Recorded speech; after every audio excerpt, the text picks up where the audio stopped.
Hi, I'm ATH. Welcome to this lesson in my chemistry series on oxidation and the reactivity series, covering the reaction between metals and oxygen and using this to place the metals in a list depending on how well they react. So let's start by heading up our notepaper like this and pause if you need to get yourself organised. Metals, when heated, react with oxygen in the air and combine with it, producing a new substance. The new substance formed, the product of the reaction, is a compound because it's made from two different elements. The compound formed when a metal fuses with oxygen is called an oxide. So magnesium, when heated in air, produces magnesium oxide. Iron produces iron oxide. Copper produces copper oxide, and so on. The process of reacting a metal with oxygen is called oxidation. So let's make a few notes on this section.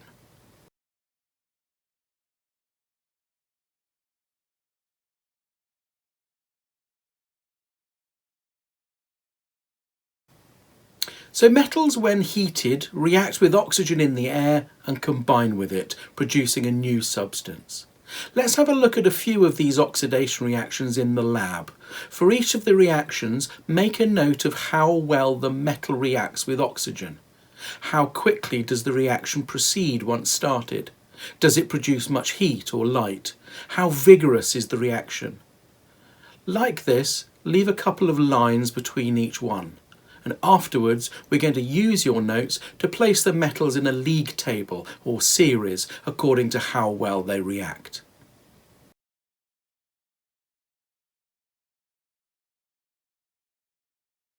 I'm placing some lumps of calcium on the gauze. Calcium is a silvery grey coloured metal, but it reacts very readily with the oxygen in the air, producing a white coating of calcium oxide, which you can see here. I'm now heating the calcium with a roaring flame. You can see that the calcium catches fire very quickly with a crimson coloured flame with sparks flying out, a very vigorous reaction.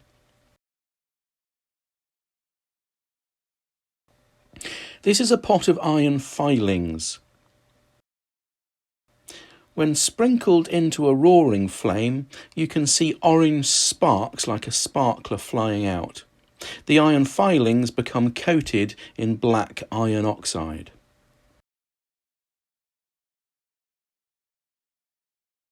This is a strip of copper, an orangey coloured metal.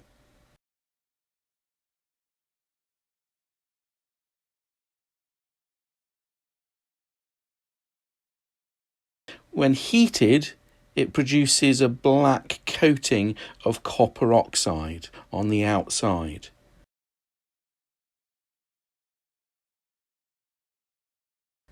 It doesn't produce sparks, a bright flame, or a lot of heat.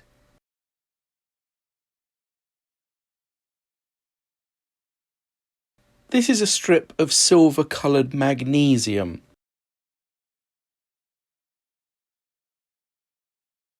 When heated, it quickly catches fire with a bright white flame.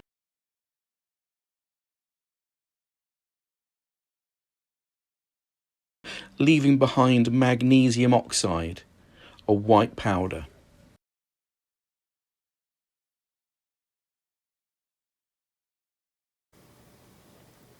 Now add some word equations to your notes like this in the gaps that you've left.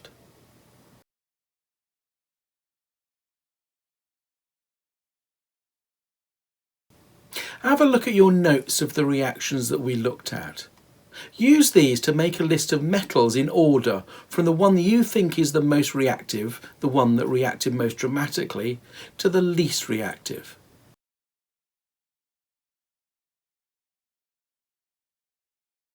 So let's see if you've got them in the same order as I have. Calcium reacted quite violently with light, heat and sparks being thrown out very rapidly. So you should have placed this at the top of your list. Copper, on the other hand, was not very reactive. It slowly turned into black copper oxide in an unspectacular way. So copper should be at the bottom of your list.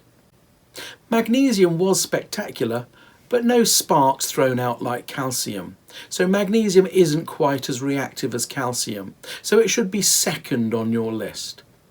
Iron produced little sparks, but was not as reactive as magnesium, but was more reactive than copper, so it should sit in position number 3. What we've produced here is a little reactivity series from our results. Calcium, magnesium, iron, and then copper at the bottom. We could carry on and do the same with all the metals of the periodic table and produce a large list of metals from the most reactive to the least. However, there's only a handful of metals that we need to know about for now. Here are the metals it would be useful for you to know. To help us remember the order of these metals, we can use a little acronym. Police Sergeant Chris Mop allowed zebra into the lake chasing swan, geese and pelicans. Let's add that to our notes.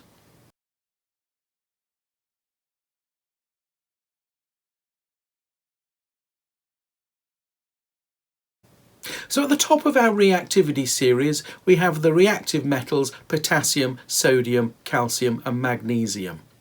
These metals react easily with oxygen as well as with water, which we will look at in a later lesson. These sorts of metals are no good for making saucepans or cars from. They're too reactive. At the bottom, we have what we often refer to as the precious metals, such as gold and platinum. These don't react at all with oxygen or water, and so they stay shiny, and are therefore prized by people for making nice things. In the middle, we have what we call the everyday metals, those metals we do use to make saucepans and cars, etc. from. So we can split our reactivity series into 3 groups, which helps us remember the metals: reactive, everyday and precious. So let's have a go at a few questions about our reactivity series.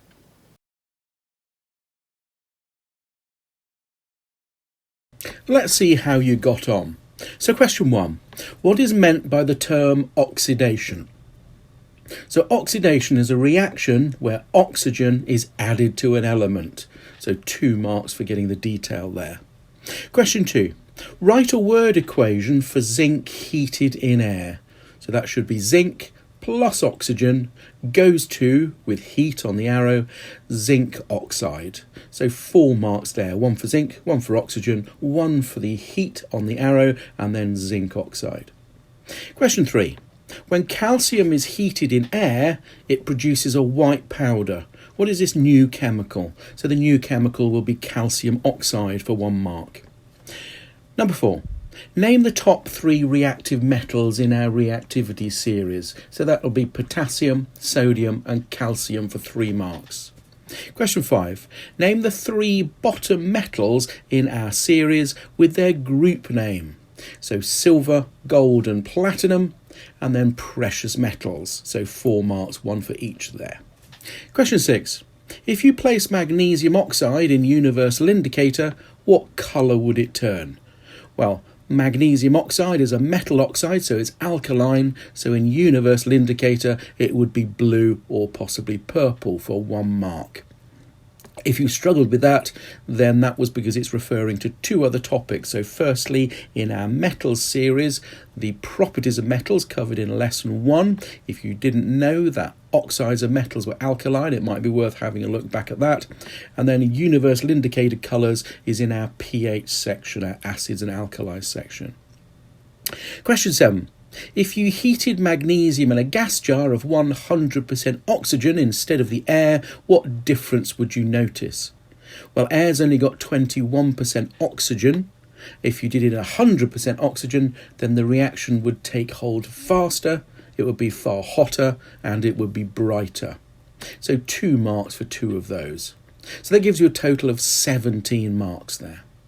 The reactivity series helps us understand how metals behave, and using it we can predict how different metals will react with oxygen, water, acid and even each other. We will look at these in a later lesson in this course. Burning or combusting metals is a type of oxidation reaction, a reaction where oxygen is added. Another type of oxidation reaction is the rusting of iron, a slow process by which iron becomes rust or iron oxide, a reddish, crumbly, weak substance. So let's have a look at the lab experiment to set the rusting scene.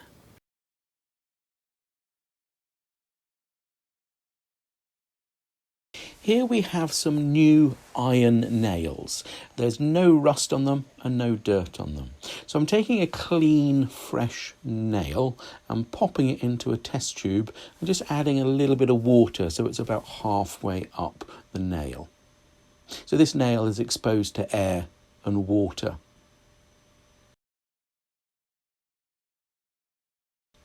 Now I'm going to take another nail and pop it into a test tube. So the test tubes and the nails are all the same, making this a fair test. This time I'm going to add a little bit of salt. Again, I'm going to add some water to about the same height, about halfway up the nail. And to make a nice salt solution, we're just going to shake that up. So this nail is exposed to air, water and salt.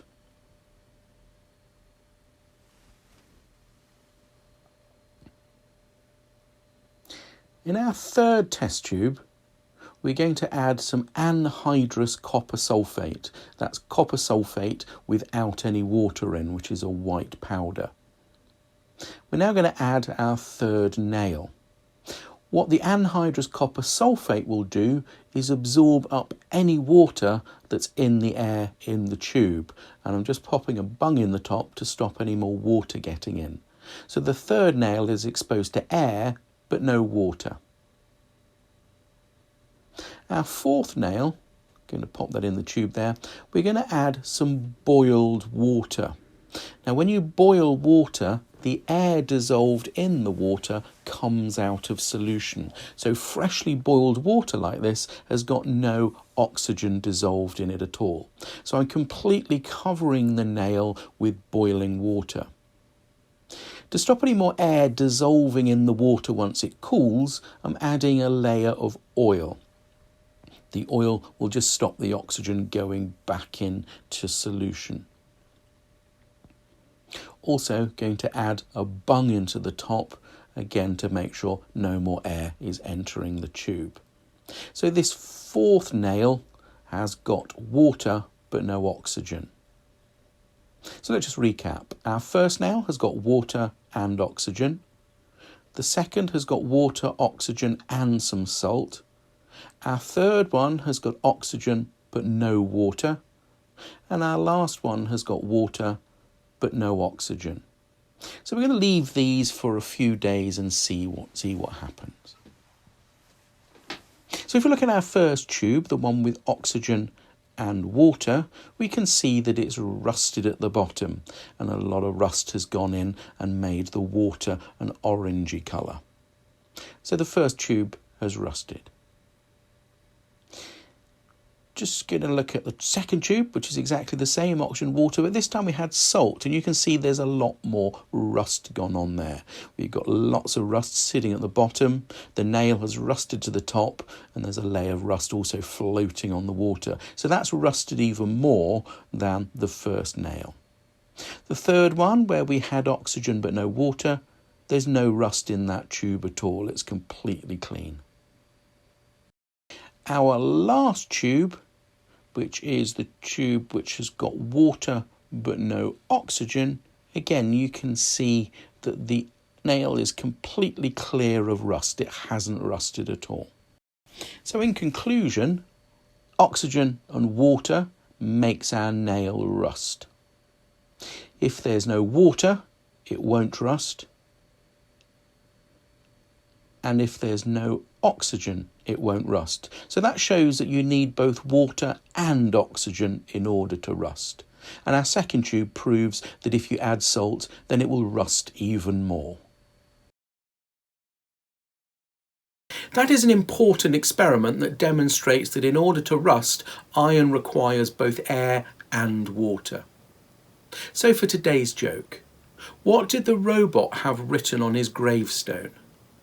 Rust in peace. So to our notes.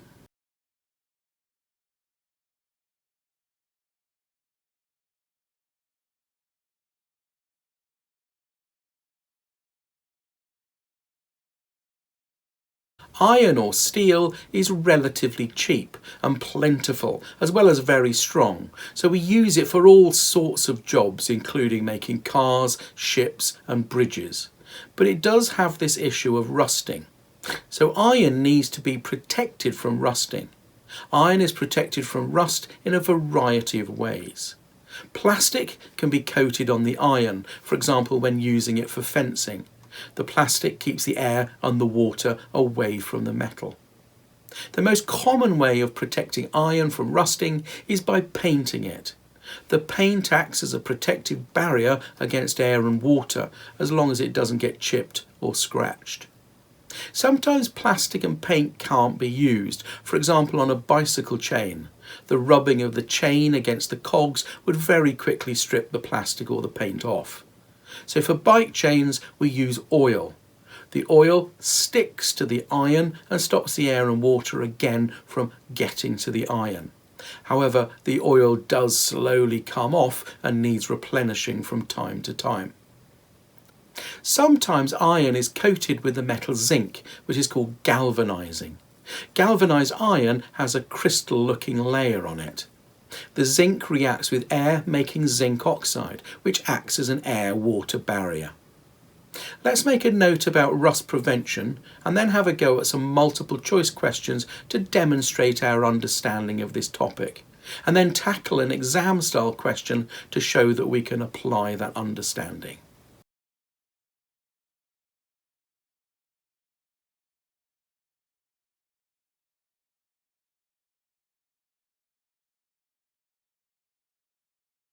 So let's see how you did. Which of these are oxidation reactions? Well, it's going to be C. Burning and rusting are both oxidation reactions. They both add oxygen to a metal to create an oxide. Sodium heated in air produces sodium oxide.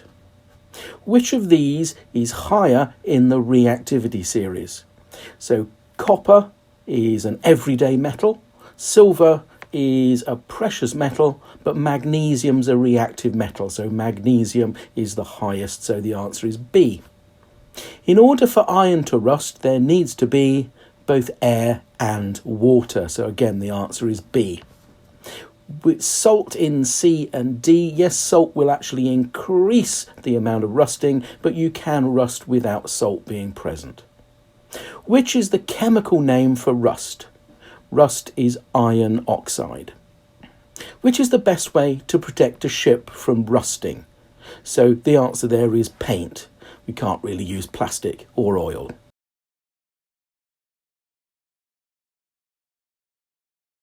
So let's see how you did. As with most exam questions, they don't just stick to one particular part of the syllabus, but usually pick from 2 or 3.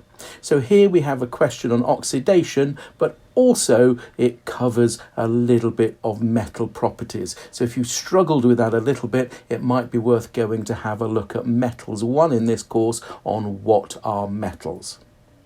So gold is often used for jewellery. Below is a list of gold's properties. Good electrical conductor, 1064 degrees C melting point, yellow in colour, easily scratched, stays shiny and a good thermal conductor. So question 1. Is gold a compound, an element, a solution or a mixture? Well, gold is an element because it only has gold atoms in it, so that's 1 mark. Question 2. Which of the properties listed shows that gold is unreactive with oxygen? So the fact that it stays shiny, we call it lustrous with metals. If it was going to be reactive with oxygen, it would form a dull oxide layer on the outside. So question 3. Which 2 of these properties do all metals show?